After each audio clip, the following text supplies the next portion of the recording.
What is up, beautiful people, and welcome back to a brand new episode of Cinematic Black Facts with your girl, Lisa G.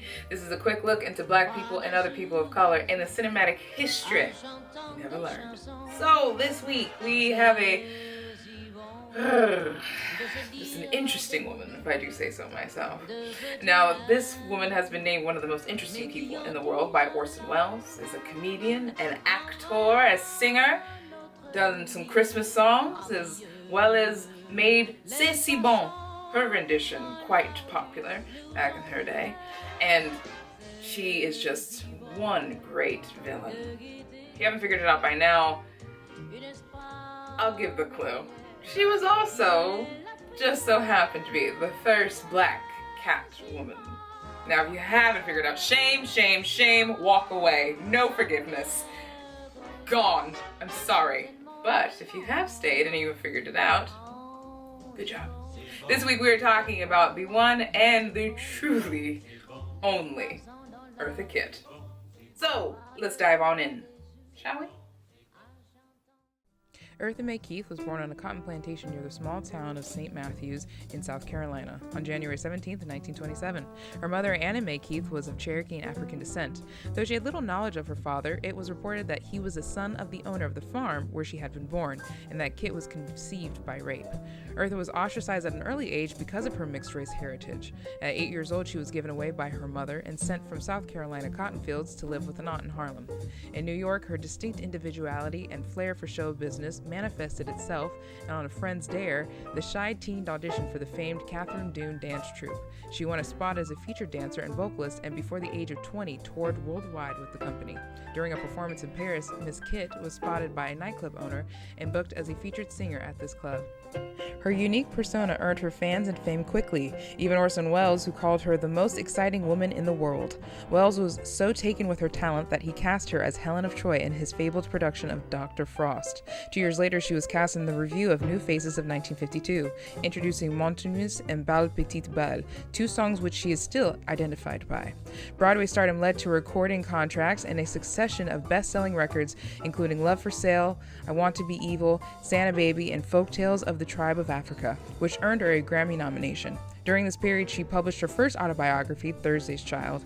Miss Kitt even then returned to Broadway in the dramatic play Miss Patterson and received her first Tony nomination. Other stage appearances followed, as did films including The Mark of the Hawk with Sidney Poitier, Anna Lucasta with Sammy Davis Jr., and St. Louis Blues with Nat King Cole.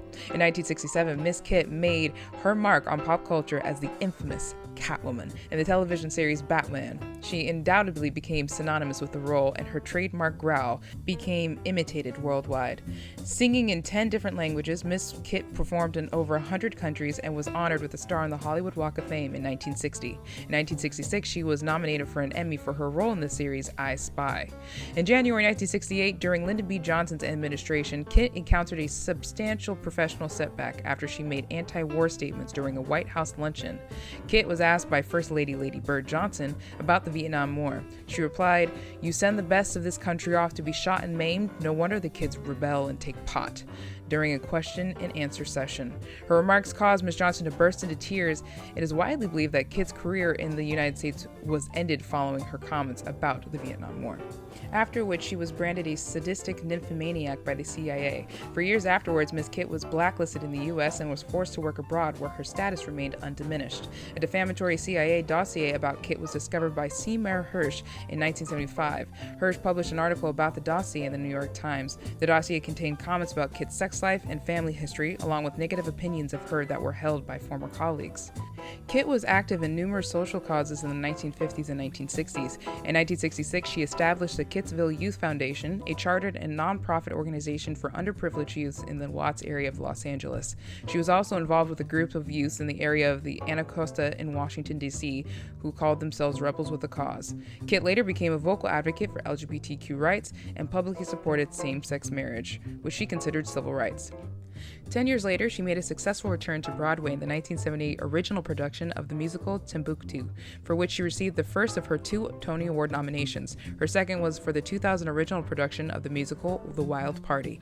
Kitt wrote 3 autobiographies. Kitt found a new generation of fans through her new roles in Disney films with The Emperor's New Groove in 2000, which she voiced the famous villain Yzma, and Holes in 2003. She reprised the role of Yzma in the direct-to-video sequel in Kronk's New Groove, as well as the other spin-offs of Emperor.